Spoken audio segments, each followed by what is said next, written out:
Please অনেক, আমাকে ছেড়ে দে। আমার খুব কষ্ট হচ্ছে। আমি আর পারছি না। ইরার কোনো কথাই অনেক শুনল না। জোর করে ইরাকে ধর্ষণ করলো। তারপর ইরার ওপর থেকে উঠে দাঁড়ালো। জানিস অনেক, তোর মতো জানোয়ার এতদিন আমার বেস্ট ফ্রেন্ড ছিল। ভাবতেও আমার গা ঘিনঘিন করছে। আমার সাথে এরকম ঘটনা ঘটার আগে আমার মৃত্যু হলো না কেন? ইরার কান্না যেন অনেকের বুকে ছুরির আঘাতের মতো লাগে। সে তো ইচ্ছে করে এমনটা করতে চায়নি। কত করে বলেছিলাম ইরাকে, আমি তোকে ভালোবাসি, প্লিজ আমায় ছেড়ে অন্য কারোর হওয়ার কল্পনাও করিস না।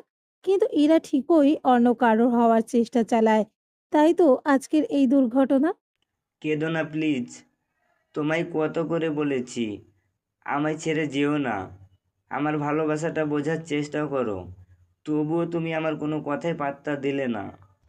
তুই আমার সব কিছু কেড়ে নিয়ে এখন ন্যাকা সাজস, তাই না? তোকে কতবার বলেছিলাম তোর প্রতি আমার কোনো ফিলিংস নেই। আর তোকে তো সব সময় বন্ধুর মতো ভেবেছি, এর বাহিরে আর কিছুই না। তা জানা সত্ত্বেও এমন করলি কেন তুই? এখন সমাজে কোন মুখ নিয়ে বাঁচবো? ইরা যেন কান্না আর থামছে না। কোনোভাবেই বিশ্বাস করতে পারছে না তার সাথে এরকম কিছু ঘটেছে। সরি, বিশ্বাস কর ইরা, আমি ওরকম কিছু করতে চাইনি। তোকে হারানোর ভয়ে আমি অন্ধ হয়ে গেছিলাম। তাই তো আমায় হিংস্র হতে হলো। আর সমাজ কিছু বলবে না, কারণ আজ থেকে তুই আমার অনিক চৌধুরীর বউ হয়ে বাঁচবি। অনিকও কাঁদছে। আর কাঁদবেই না বা কেন? সেই ক্লাস 7 থেকে ওদের ফ্রেন্ডশিপ কখনো কাঁদতে দেয়নি ইরাকে। ধীরে ধীরে স্কুল, কলেজ, ভার্সিটি সবকিছুই শেষ করে দুজন। এর ভেতরে কতবার অনেক ওর মনের কথা ইরাকে বলেছে, কাজকর্মে বুঝিয়েছে।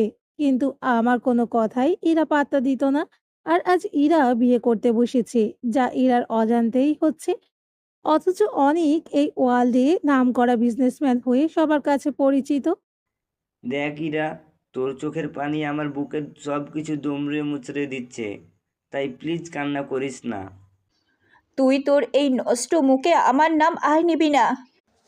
তোকে কত ভালো বন্ধু ভাবতাম, আর তুই আজ আমায় সমাজের সবার নিকট ধর্ষিতা বানিয়ে দিলি। সরি, তোকে বাজে শব্দে ডাকার কোনো ওয়েই আমি রাখবো না। আজকের মধ্যে তোকে বিয়ে করে খুব সুখে রাখবো, দেখিস। অনেকের কথা শুনে ইরার মাথায় যেন আগুন জ্বলছে। হাত মুঠো করে শক্তভাবে অনেকের বুকে পিঠে কিল ঘুষি দিয়েই যাচ্ছে।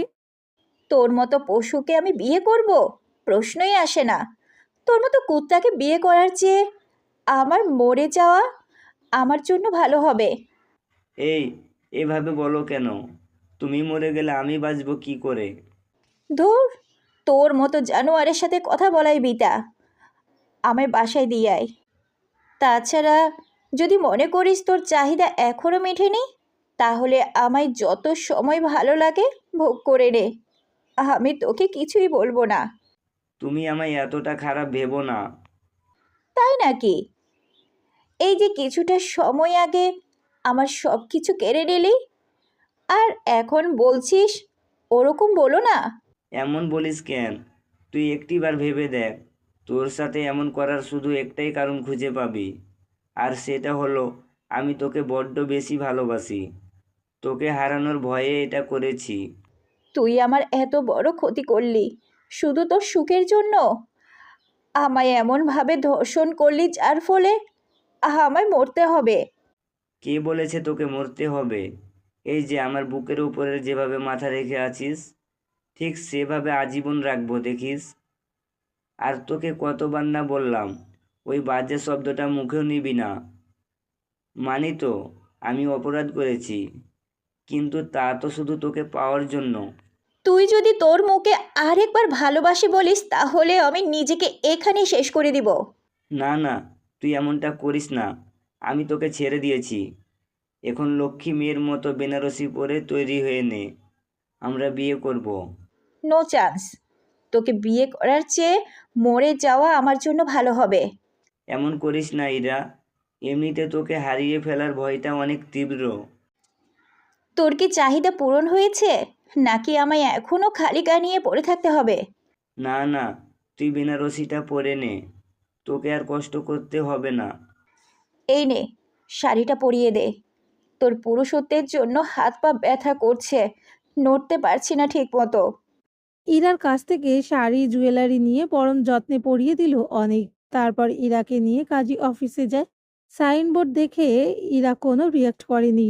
সে আগেই কিছু আঁচ করতে পেরেছিল, এরকম কিছু হবে, তবুও নিজেকে শক্ত করে রাখে। মনে মনে প্রতিজ্ঞা করে এর ফল সে নিবেই। দেখতে দেখতে বিয়ের সকল কাজ শেষ হয়, কিন্তু ইরা কোনো রিয়াকশন করেনি। ওর হাবভাব দেখে যে কেউ ভাববে যে নিজে থেকেই সবকিছু করেছে, কিন্তু কেউ তার ভেতরে কি চলছে তা দেখতে পায় না। তারপর বিয়ে করে অনেক ইরাকে তার বাসায় নিয়ে আসে। ভেতরে নিয়ে চল, এমনিতেই হয়তো শেষ দেখা দেখবি। কি বলিস তুই? শেষ দেখা মানে কি? তোর কুকর্মের ফলে আমায় বাঁচতে দিলি না। আজ যে করেই হোক আমি সুইসাইড করব। হ্যালো ভিউয়ার, আজকে প্রথম সিজন শেষ। দ্বিতীয় সিজন নিয়ে খুব তাড়াতাড়ি ফিরব। আপনারা যদি আমাকে সাপোর্ট করেন, আরও সুন্দর গল্প দেওয়ার চেষ্টা করব।